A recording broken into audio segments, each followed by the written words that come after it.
This is Steph. Hey guys, how's it going? Welcome back to my YouTube channel. Feel free to subscribe. Hit the bell for more content. Smash that like button, baby. And share away. We share away here. It's all for the love of Star Wars. Today's video is about the inherent narcissistic abuse behind The Last Jedi.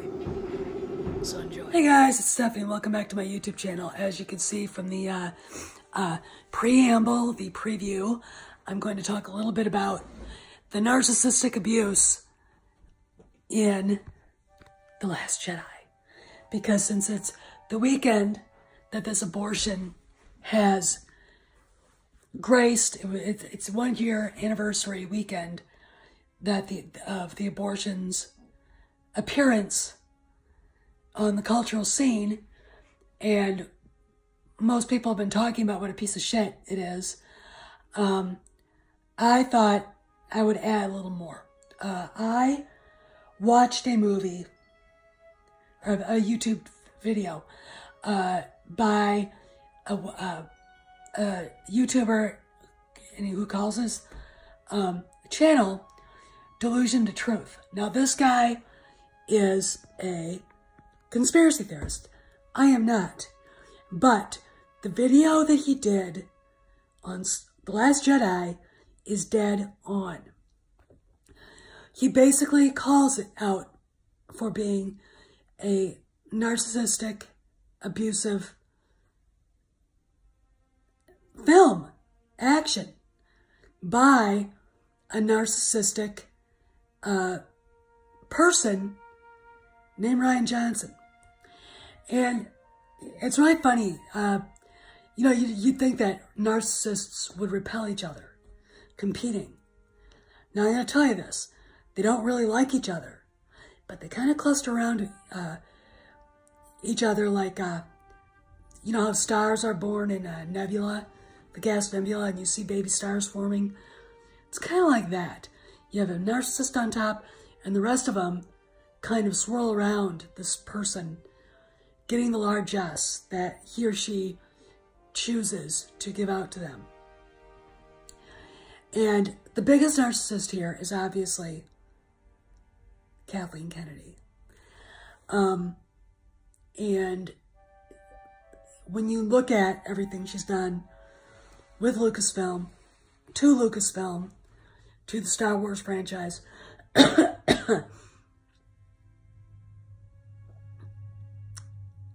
is not about making the movies better. It is about her.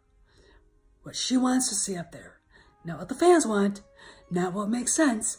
It's about her political motivations, and everything else. Which is why she clashed with JJ. She clashed with Colin Trevorrow, Lord and Miller, another director whose name I can't remember, who was hired and fired. Why she felt comfortable. I felt comfortable with Rian Johnson. Why she felt comfortable with Rian Johnson? Because she's a kindred spirit with him. She allowed him to go off on his narcissistic little tangent instead of making a Star Wars movie, which followed the continuity in the story that JJ had painstakingly put out there. She let Johnson sweep it all away. Now, there's a lot more to it than that. But ultimately, it's also part of a rampant narcissism at Lucasfilm right now, at the top, and Rian Johnson. And then we get to the other narcissists in this bizarre tree, this web, fan sites, pages like Star Wars Discussion Group on Facebook, MakingStarWars.nut, Steele Saunders, nefarious little self-centered, self-indulgent pricks like Brian Young, Bobby Roberts, Chuck Wendig, Claudia Gray, on and on and on. Every one of these people, in their own way, whether they've said it publicly or not, is a narcissist of some kind. Okay. How? All right, let's talk about this. If you open up any of Chuck Wendig's Aftermath books, are you reading a continuation of George Lucas's novels or work, or Chuck Wendig's idea of what those works are? You're reading Chuck Wendig.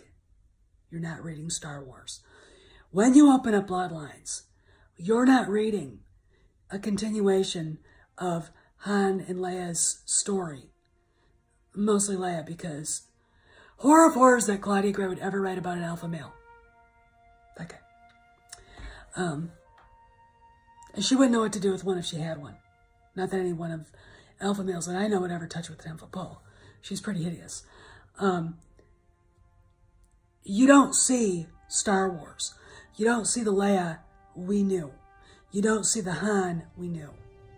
You see Claudia Gray. Okay? That's narcissism. That's self-indulgent narcissism. If you are going to write for a franchise like Star Wars, you leave your bias at the door. Now, these people had to do that because the Queen Bee, Queen Narcissist, Kathy Kennedy, all right? Because all they did was feed off her narcissism with their bullshit writing. So we got the ultimate abusive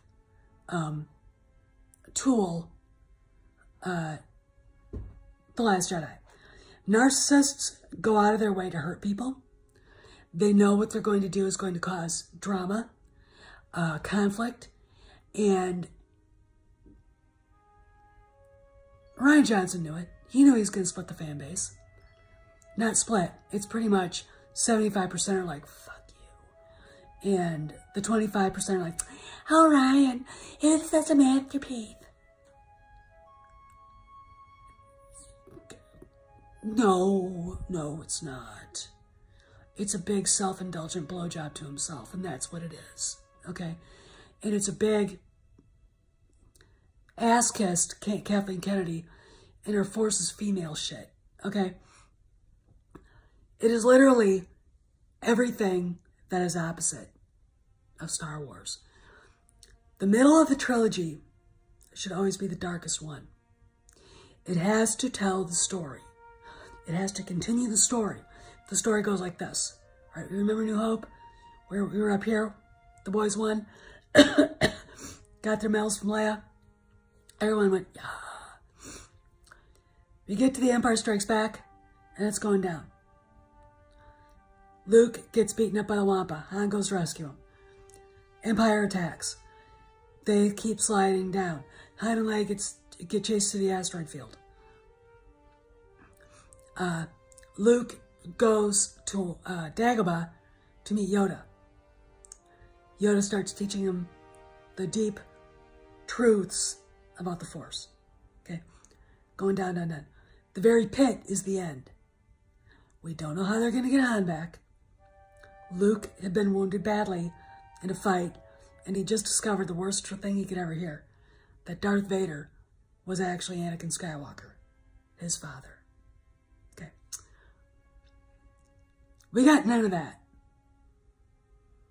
in The Last Jedi. The idea that that movie had echoes of Empire, I think, is wrong. It has no echoes of Empire, because Empire was truly one of the greatest movies ever made. It's perfect storytelling, perfect characterizations. The acting is magnificent. The special effects, everything. You name it. You can cut Empire 50 ways up one way and down the other. It will always come back perfect. Okay? There's absolutely nothing about The Last Jedi that is right. it is not just lazy. It was intended to hurt people, to hurt the fans, to hurt you, me, and everybody. It ruined the original trilogy completely. Okay. What the fuck did Luke fight for at the end? Okay. And when you see Rian Johnson's reactions and why he did what he did, he's obviously a narcissist. He has obviously had disappointments in his life. And instead of telling the fairy tale story that Star Wars is supposed to be, he told his own story because he wanted everybody else to be hurt. Okay? This is a narcissist. He infused a timeless genre with relevant shit like Canto Bight, the Porgs, some sort of animal rights shit. Don't even get me started about Vice Admiral Gender Studies, and then Rose Tico. You can't